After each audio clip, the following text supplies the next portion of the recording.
Hello সবাইকে। তো সবাই কেমন আছো? আশা করছি সবাই খুব ভালো আছো, বিন্দাস আছো। আর আমিও খুবই ভালো আছি। দুঃখে থাকলেও কি আর বলার উপায় আছে? এখনকার সবাই দুঃখের কথা শুনে আবার হাসে, তাই না বলো? তাই কাউকে দুঃখের কথা বলতে হবে না, সব সময় বলবে বিন্দাস আছি, ভালো আছি, আর ভালো থাকারও চেষ্টা করবে। যাই হোক, যাচ্ছিলাম হচ্ছে কলকাতায়, আর গিয়েছিলাম অনেকগুলো কাজ নিয়ে।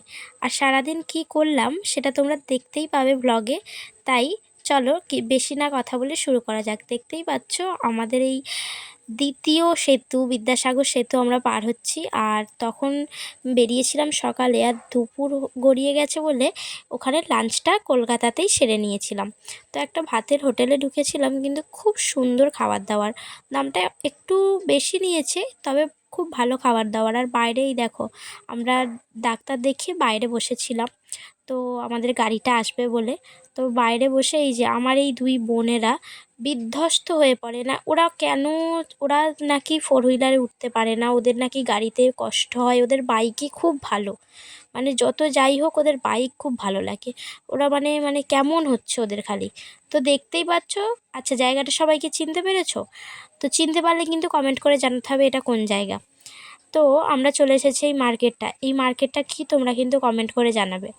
তো মার্কেটে এসেছি, এসে এই যে আমার একটা বোন মেকআপ আর্টিস্ট অলরেডি হয়ে গেছে, তারই সমস্ত জিনিসপত্র কেনা চলছে। আর তোমরা চাইলে কিন্তু আমার বোনকে বুক করতে পারো। আমার বোন কিন্তু খুব ভালোই সাজায়, আমাকে অনেক কিছুতে সাজিয়েছে, তোমরা দেখবে।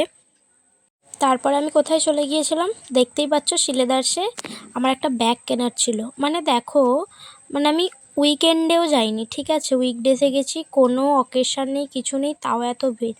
আমি শুধু ভাবি মানুষের এত প্রয়োজন কিভাবে হয়, যেমন আজকে আমারই হয়েছে। যাই হোক, আমি একটা ব্যাগ কিনে যথারীতি বেরিয়ে পড়েছি। আর বেরিয়ে সব কিছু শপিং হয়ে গেল, সব কিছু খাওয়া দাওয়া হয়ে গেল। এবার বাড়ির উদ্দেশ্যে রওনা দিচ্ছি। আর এই যে ছোট্টটা আমার মাথায়, সরি, আমার কোলে ওর মাথা দিয়ে শুয়ে পড়েছে। তো তোমাদের কেমন লাগলো ভিডিওটা কমেন্ট করে জানিও। বাই।